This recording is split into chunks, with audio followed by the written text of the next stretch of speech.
கர்நாடகாவில் நிலச்சரிவில் சிக்கிய நாமக்கலை சேர்ந்த லாரி ஓட்டுநர் உயிரிழந்தது DNA பரிசோதனையில் உறுதியாகியுள்ளது. சில உடல் பாகங்கள் மட்டுமே கிடைத்துள்ள நிலையில் இதன் பின்னணியில் என்ன நடந்தது பார்க்கலாம் இந்த செய்தி தொகுப்பில்.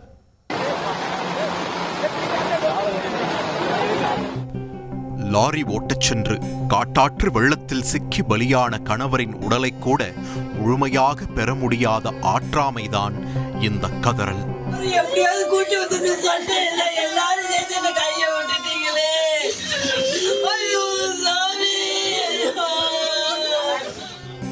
எப்பேற்பட்ட பேரழிவானாலும் தன்னை காக்க தன் கணவர் எப்படியும் வந்துவிடுவார் என்று நம்பியிருந்த ஒரு பாவப்பட்ட மனைவியின் ஏமாற்றம்தான் இந்த அழுகை.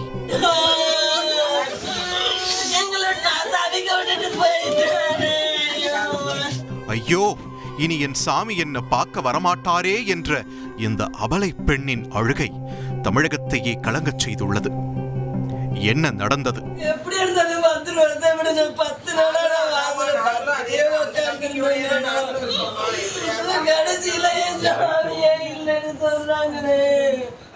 கர்நாடக மாநிலம் ஹிரூரு, ஜூலை 16 அன்று பெய்த பேய் மழையால் திடீர் நிலச்சரிவு.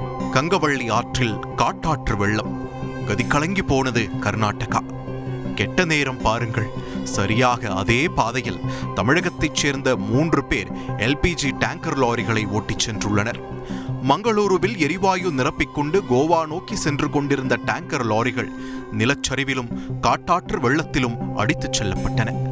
நாமக்கல் தாத்தையங்கார்பட்டியைச் சேர்ந்த சின்னண்ணன், கரையாம்புதூரைச் சேர்ந்த சரவணன், தருமபுரியைச் சேர்ந்த முருகன் ஆகிய மூவரும் தான் இந்த மூர்க்கமான பேரழிவில் சிக்கியது. பரிதாபமாய் பலியான சின்னண்ணன், முருகன் உடல்கள் கூட கிடைத்துவிட்டன. ஆனால் ஓட்டுநர் சரவணன் மட்டும் கிடைக்கவில்லை.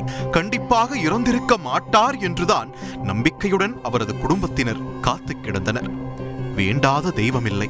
வாசலில் ஏதேனும் வண்டி வந்து நின்றால் கூட அது தன் கணவராகத்தான் இருக்கும் என்று குழந்தையைப் போல ஓடி ஓடி சென்று பார்த்து கொண்டிருந்தார் அவரது மனைவி சத்யா.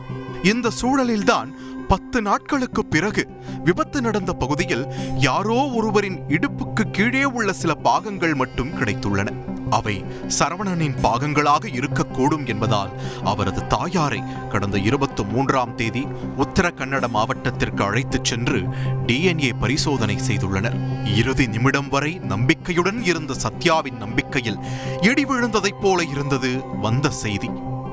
ஆம், DNA பரிசோதனை உறுதி செய்துவிட்டது கிடைத்த பாகங்கள் சரவணனுடையது என்று. உலகமே அழிந்து போனதைப் போல உருக்குலைந்து போனார் சத்யா. நாமக்கல் ஆட்சியர் உமா சரவணனின் வீட்டிற்கு நேரில் ஆறுதல் தெரிவிக்க சென்றபோது வாசலில் நின்று தலையில் அடித்துக்கொண்டு கதறி எழுத சத்யாவை காண்கையில் கண்கள் கலங்கின.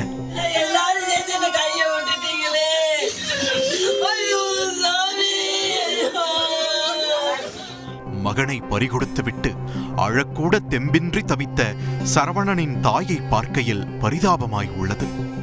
சரவணனின் மீதமுள்ள பாகங்களை அதிகாரிகள் தேடி வருகின்றனர். கிடைத்த உடல் பாகங்களை பெற அவரது குடும்பத்தார் கர்நாடகா சென்றுள்ளனர்.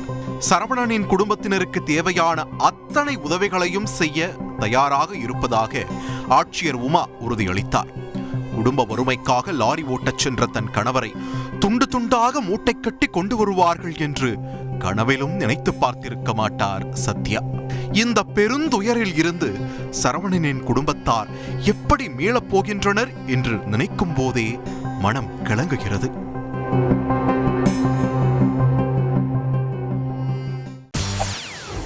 செய்திகளை உடனுக்குடன் தெரிந்து கொள்ள உடனே சப்ஸ்கிரைப் பண்ணுங்க.